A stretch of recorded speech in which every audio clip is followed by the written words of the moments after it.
उत्साह। उत्साह का मतलब होता है ना जोश या ऊर्जा, यानी कि मन की ताकत। कवि है सूर्यकांत त्रिपाठी निराला। सूर्यकांत त्रिपाठी निराला जी ने हिंदी साहित्य के छायावाद के प्रमुख कवियों में से एक थे। छायावाद का मतलब ये है ना कि अपने मन की बातों को प्रकृति यानी नेचर और कल्पना यानी इमेजिनेशन के सहारे बताया जाता है, उसी को कहते हैं छायावाद। तो हमारे जो कवि है ना सूर्यकांत त्रिपाठी निराला जी, वो ना इस पूरे कविता में ना बादलों से बात कर रहे हैं। तो अभी हम लोग ना इमेज के थ्रू ना इमेजिनरी दुनिया में जाएंगे और देखेंगे कि कवि बादलों से क्या क्या बातें कर रहे हैं। हाँ, तो कविता शुरू करने से पहले ना हम लोग ये जान लेते हैं कि कवि हमें कविता के थ्रू समझाना क्या चाहते हैं। तो इस पूरे कविता को ना हमारे कवि उस समय लिखे थे ना जब हमारे भारत देश में अंग्रेजों का शासन चल रहा था और हमारे भारत देश के सारे लोग बहुत ही ज्यादा परेशान थे, बहुत ही ज्यादा दुखी थे।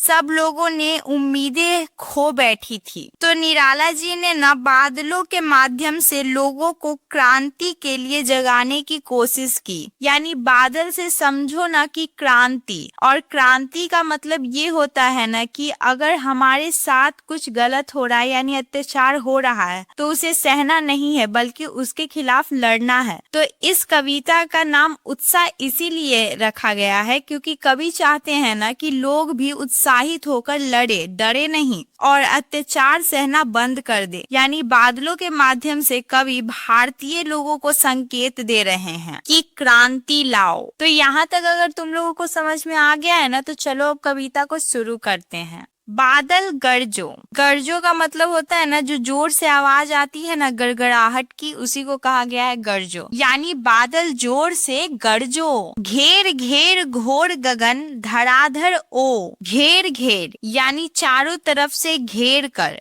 घोर बहुत गहरा यानी बहुत घना। गगन का मतलब होता है आसमान। धराधर पानी को धारण करने वाला, यानी यहाँ पे ना धराधर बादल को कहा गया है। ओ भी यहाँ पे बादल को ही कहा गया है। मतलब ऐसे हम लोग बोलते हैं ना, ओ अच्छा तुम बहुत तेज हो क्या, तो ऐसे ओ ए ये सब का प्रयोग करते हैं ना, तो यहाँ पे ओ ऐसे बादल को कहा गया है। यानी ओ बादल आओ और घने आसमान को चारों तरफ से घेर लो। ललित ललित काले घुंघराले बाल कल्पना के से पाले। ललित ललित यानी बहुत सुंदर। काले घुंघराले, काले रंग के घुंघराले बाल जैसे होते हैं ना वैसे ही। बाल कल्पना कैसे पाले यानी बच्चे जैसे अपने मन में कुछ सोच लेते हैं ना, कुछ कल्पनाएं कर लेते हैं ना, उसी प्रकार। मतलब ये हुआ कि सुंदर सुंदर काले रंग के घुंघराले से हैं और बच्चों के कल्पनाओं के जैसे ही होते हैं। इन दो लाइनों को ना फिर से थोड़ा सा ध्यान से सुन लो। मतलब बादल जो है ना बहुत ही सुंदर काले से घुंघराले से हैं और जैसे बच्चे अपने मन में अलग अलग कल्पना यानी इमेजिनेशन करते रहते हैं ना, मतलब बच्चे कभी कुछ सोचते हैं कभी कुछ सोचते हैं, उनकी सोच ना हमेशा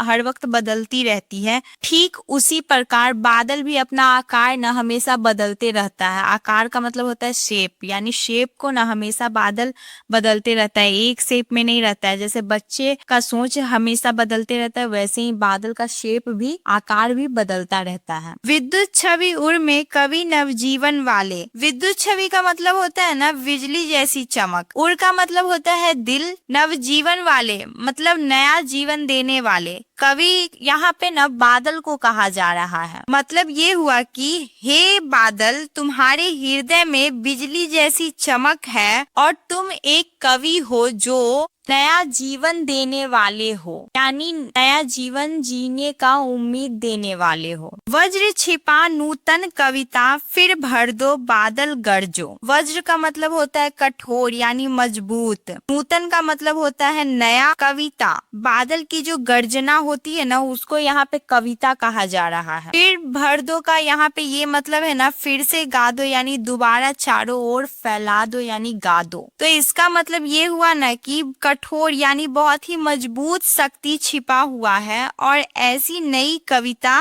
फिर से भर दो यानी नई शक्तिशाली आवाज को फिर से चारों ओर फैला दो यानी बादल तुम फिर से गा दो यानी हे बादल तुम गरजो। तो इन पंक्तियों को तुम अगर अभी भी नहीं समझ पा रहे हो ना, तो तुम ऐसे समझो, मैं फिर से तुम्हें समझाती हूँ। तुम ना पहले इन पंक्तियों को एक साथ पढ़ो, जैसे कि विद्युत छवि उड़ में वज्र छिपा। तो इसका मतलब ये हुआ ना कि बिजली जैसी चमक और वज्र जैसी शक्ति यानी बहुत ही मजबूती तुम्हारे हृदय में छिपा हुआ है। फिर इन पंक्तियों को एक साथ पढ़ो। कवि नव जीवन वाले नूतन कविता फिर भर दो बादल गरजो। तो इसका मतलब ये हुआ कि तुम कवि हो, नया जीवन देने वाले या नया उम्मीद देने वाले। तो ऐसे ही एक नई कविता फिर भर दो यानी फिर से गा दो, हे बादल तुम गरजो। तो देखो इन पंक्तियों का ये अर्थ हुआ ना कि कवि जो है ना बादल से बोल रहे हैं कि हे बादल, तुम्हारे दिल में ना बिजली जैसी चमक है और बहुत ही मजबूत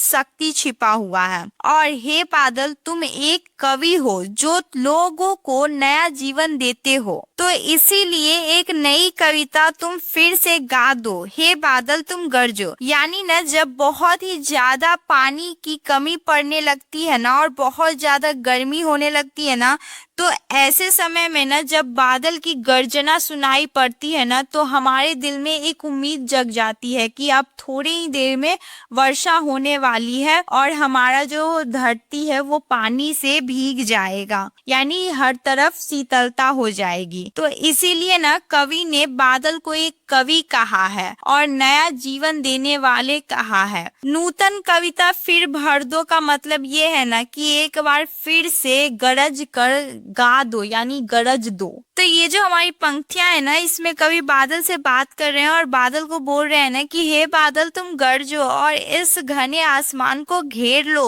और कवि बादल से बोल रहे हैं ना कि बादल तुम बहुत ही सुंदर हो, एकदम काले घुंघराले बालों की तरह। जैसे बच्चे अपने मन में अलग अलग प्रकार की बातें सोचते रहते हैं ना, वैसे ही तुम भी अलग अलग आकार में दिखते हो। और हे बादल, तुम्हारे दिल में ना बिजली की चमक छिपी हुई है और तुम बहुत ही शक्तिशाली हो।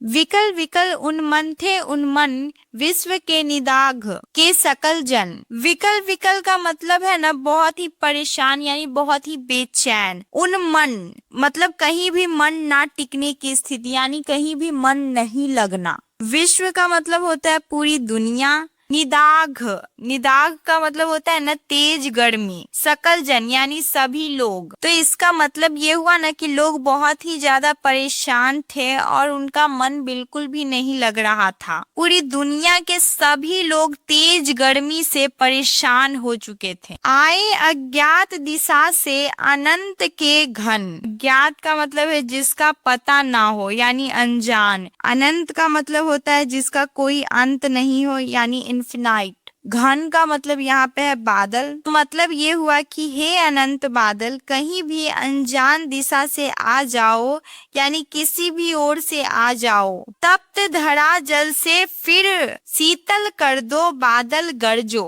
तप्त का मतलब होता है बहुत ही गर्म यानी जली हुई। धरा का मतलब होता है धरती। शीतल का मतलब होता है ठंडा। मतलब ये हुआ कि बहुत ही गर्म धरती को पानी से फिर से ठंडा कर दो, हे बादल तुम गरजो। इन पंक्तियों में कवि बादल से बोल रहे हैं ना कि इस दुनिया में यानी इस पूरी धरती पर बहुत ही ज्यादा गर्मी पड़ रही है। इस वजह से सभी लोग बहुत ही ज्यादा परेशान हैं। इसीलिए हे बादल, तुम्हारा कोई अंत नहीं है, तुम किसी भी दिशा से आ जाओ और इस गर्मी से जलती हुई धरती को फिर से शीतल कर दो यानी ठंडा कर दो। आई होप तुम लोग को ये कविता अच्छे से समझ में आ गया होगा। तो सूर्यकांत त्रिपाठी निराला जी द्वारा ही एक और भी कविता लिखा हुआ है, वो है कि अट नहीं रही है, जो कि इसी चैप्टर का पार्ट है। तो इसको हम लोग नेक्स्ट वीडियो में कवर करेंगे।